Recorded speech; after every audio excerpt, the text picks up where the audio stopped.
primeiro vídeo desse canal, então.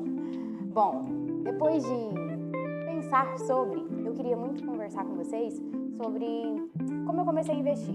Mas não tô aqui pra falar de como que eu abri minha conta na corretora, como que eu apliquei desde o meu primeiro salário. Eu, na verdade, queria comentar com vocês algo que foi um momento de reflexão na minha casa.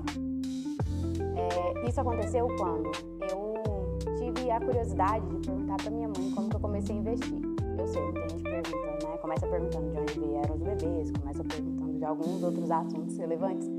Eu tenho um padrão em relação a finanças, a me preocupar sempre com o dinheiro. E isso eu percebi com autoconhecimento mesmo, realmente observando os meus comportamentos e como as coisas funcionavam ao meu redor. Então, como hoje eu sou assessora de investimentos, eu quis ir na raiz dos investimentos para mim. Então, como eu disse, perguntei para minha mãe, como que eu comecei a investir? E a minha mãe disse que desde a primeira moeda. É lógico que a gente não pode confiar muito nas mães, né? Porque cada uma vai puxar saco de um filho, cada uma vai falar alguma coisa diferente para poder fugir da conversa chata com o filho. Vai lá você lembrar, minha mãe já ia lembrar como que eu investiria ou não. Enfim, ela me disse desde a primeira moeda e isso foi uma sementinha na minha cabeça para eu saber como assim desde a primeira moeda. E fui buscando na minha memória o que eu lembrava sobre investimentos. E eu lembro que, não sei se vocês se recordam, em 1998 houve a troca da nossa moeda, que já era o real desde 94. Não vou falar sobre a minha idade aqui, não vou falar quantos anos eu tinha nisso, que eu não sou obrigada. Então, é o nosso assunto que eu queria falar pra vocês. Em 98, quando teve a troca da moeda, ela passou daquela moeda prateada para dourada. Com certeza meu editor vai colocar aqui essas moedas para vocês entenderem do que eu tô falando. Vai até aparecer alguns efeitos sonoros, né, editor? Tipo, vai chamar atenção para a moeda. Mas enfim, para falar dessas moedas, elas eram prateadas e elas começaram a ter novos formatos, espessuras, enfim. Eu fiquei encantada com aquela moeda dourada, um pouco mais grossa, né, toda artística, porque eu tô falando da minha ideia de criança, né? E aí, a minha ideia foi, mãe, eu vou colecionar moeda nova. E aonde que eu colecionava moeda nova? Dentro do meu cofrinho. Aliás, editor, me ajuda de novo. Coloca o meu cofrinho aqui, que era um All-Star verde claro. Se ele não conseguir uma imagem igual, vocês me avisam, tá? Eu quero igual, tem que ser igual. O que é isso, gente? As minhas memórias, né? As minhas memória afetiva, isso é muito importante. Mas enfim, eu tinha um cofrinho de porcelana, onde eu colocava essas moedas. E o fundo dele era removível, não era aquele que você tinha que quebrar o cofrinho, não. Lógico, né? Tinha como remover. Né? Você pensa? Era um extravio das moedas. Mas não, o que acontecia? Eu fazia o acúmulo dessas moedas lá e eu achava divertidíssimo. Eu sempre perguntava quem estava com moeda nova para eu ir trocando e querendo ter as moedas que eu não tinha, né? Por exemplo, 5, 10, né? 25 centavos. Eu sempre ia juntando lá. E o interessante era que, por que isso foi um investimento para mim? Porque conforme eu ia acumulando as moedas, eu sempre contava quantas tinha e o quanto aquilo dava em valor e eu sempre tentava trocar por algo maior. Então, por exemplo, se eu tinha 6, 7 reais, eu ia atrás do meu avô, do meu pai, que com certeza negava o dinheiro. Meu pai, mãe e parteira dava puxbagem. Ele não trocava o meu dinheiro. Mas eu ia atrás do meu avô e falava, avô, eu tenho 7 reais. Se fosse uma nota de 10, era mais difícil, né, de gastar. E aí eu ia multiplicando o dinheiro dessa forma. Eu pegava as moedinhas e ia trocando em notas. Mas a ideia inicial era ter as moedas. Então eu tinha pelo menos uma de cada um, né, de cada valor. E sempre que dava eu ia trocando por algumas coisas maiores. E sempre acumulando as moedas além das notas. Isso foi até que na adolescência eu já fazia esse acúmulo. Eu não tinha um prazer como as crianças têm de pegar as moedas, por exemplo, comprar doce, comprar algumas outras coisas, brinquedos. Eu não, eu gostava de ver as moedas, eu gostava de sentir que elas estavam se multiplicando. Aquilo me deixava muito mais feliz do que com qualquer outra coisa. E aí, durante a adolescência, eu comecei a receber o que seria uma mesada. né? E o que seria essa mesada? Era o dinheiro que eu ganhava para arrumar a casa da minha mãe, a que eu morava. Então, começou com R$20, foi para 25, 30, 45, até eu ganhar R$50. Então, eu arrumava a casa o mês inteiro e aí eu tinha a minha mesada, que era o pagamento por toda essa, né, contribuição à casa. Então, nada saía de graça, né? Eu tinha essa mesada e isso foi potencializando os meus acúmulos financeiros. E isso foi até que, em 2006, que eu finalizei o meu ensino médio, eu já tinha, né, um valor, mas eu não trabalhava, porque não sabe brincar, gente. Alguém tira ela daqui! Ela não sabe brincar. Quando eu finalizei o ensino médio, eu comecei a trabalhar, né? Eu entrei para a faculdade em 2007 e no finalzinho de 2007, não, foi, no final de 2007 eu comecei a trabalhar, no início de 2008 eu entrei para a faculdade e quando eu trabalhava, eu comecei a trabalhar no escritório de contabilidade e depois fui para a parte de RH lá do escritório, mas enfim, eu trabalhava no escritório de contabilidade. Por acaso, não tem nada a ver com o vídeo, mas vamos lá. Eu só fui para esse emprego porque minha mãe era contadora e aí trabalhava na delegacia do CRC na época, e então os empregos que ela saberia me indicar seriam de escritório de contabilidade, que estariam no radar dela. Enfim, fui trabalhar nesse escritório e quando eu entrei para trabalhar lá, ele era um SEI, ele não era um CNPJ, ele era SEI. Assim que eu comecei, logo um tempo depois que eu comecei, não vou lembrar agora quantos meses, ele foi passar para a CNPJ. Então, eles precisaram me dispensar para me contratar na outra empresa. E aí, sim, foi o maior volume financeiro que eu peguei, né, até então. Primeiro que, já estava me esquecendo disso, mas eu acho importante colocar, quando eu comecei a trabalhar, eu tinha um sonho. E o sonho da adolescente que eu era ter um tênis, que eu me lembro dele até hoje. Aliás, quem já foi em alguma palestra minha já me ouviu falar sobre isso, porque sonho é sonho, gente. Quando você alimenta um sonho, você não esquece dele, assim, com o passar dos anos. Então, eu tinha o sonho de ter um tênis. Ele era um Olímpicos. Patrocínio. Olímpicos, me nota. Ele era um Olímpicos branco do saltinho azul, salto, meu Deus, no tênis. Senhor, eu quero esse. Pra refletir toda a breguice do rolê. Gente, vamos focar no sonho. Esquece a parte brega desse vídeo. Então, eu queria muito esse sonho. Esse tênis. E aí, olha, gente, nessa época que eu comecei a trabalhar, o salário mínimo era em torno de R$250, foi passando para 200, quase 80, quando eu queria o tênis, né? Então,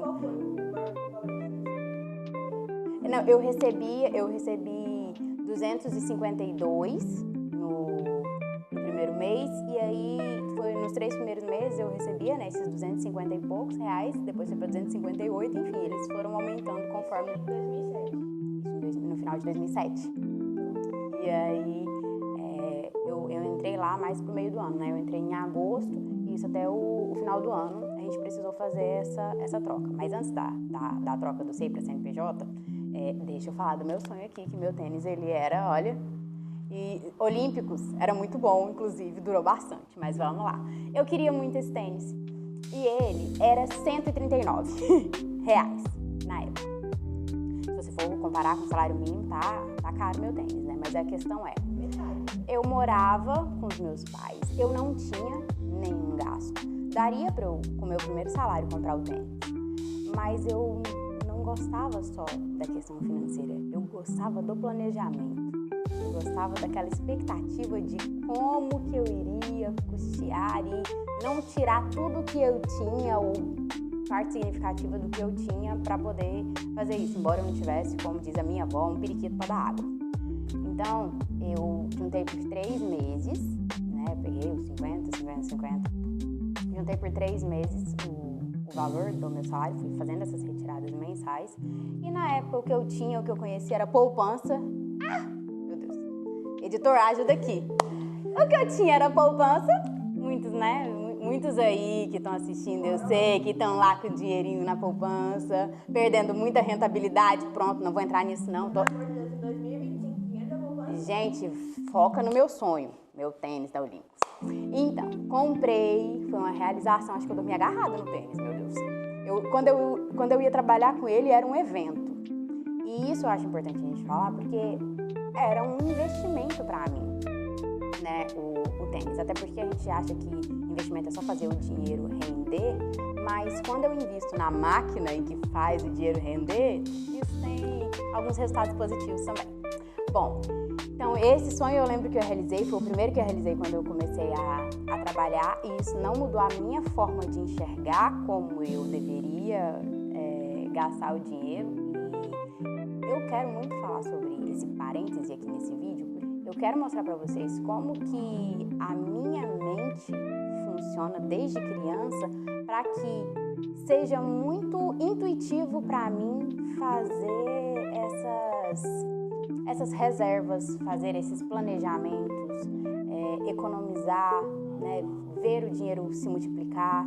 Isso não acordei assim, eu fui moldando durante todo esse período. E isso não é pra você se comparar e falar assim, nossa, nunca que eu sou desse jeito, mas nunca que eu vou chegar nesse nível. Ah, mas também desse jeito consegue mesmo. E eu não. É justamente pra falar pra vocês que é possível. Independente de que contexto você venha, quando você tem esse interesse genuíno em se moldar de alguma forma, se algo do que eu disser aqui fizer sentido, é possível. Né? Hoje a gente tem tantas ferramentas, o canal está inclusive para isso. Caso você tenha, né, alguma experiência como essa, ou diferente, bem diferente disso, coloca aqui embaixo nos comentários, vamos falar sobre. Né? Isso aqui é justamente para a gente conseguir interagir. E aí, tava lá na questão do SEI pro CNPJ, né? Gente, meu Deus, eu aqui falando de 250 de salário, 280 de salário, pensa, nesse acerto lá de quando eles precisaram me mandar embora para me contratar no CNPJ, eu peguei R$3.000. Pasmem aí, R$3.000. E assim, por que eu tô falando pasmem? Porque naquela época pra mim era muito dinheiro. E se pra você não é, a gente tem que pensar no comportamento e na sua mente. Com o que você tá comparando os meus R$3.000? Com que régua que você tá medindo os R$3.000? Porque eu estou me medindo com a minha régua de uma adolescente que nunca tinha pego R$3.000 na vida. O coração até errou as batidas. E aí eu vou pro meu primeiro maior investimento, pra vocês entenderem. Que fique claro, tô recomendando isso pra ninguém. Ainda bem que meu pai também não assiste essas coisas, porque isso vai ficar enrolado agora. Mas cheguei em casa das mais animadas. Com esses R$3.000, cheguei e falei pro meu pai, pra minha mãe, que eu tinha feito um acerto e que eu tava com R$3.000. Meu pai falou assim pra mim, o que você pensou em investir? E eu naquela época só conhecia a poupança.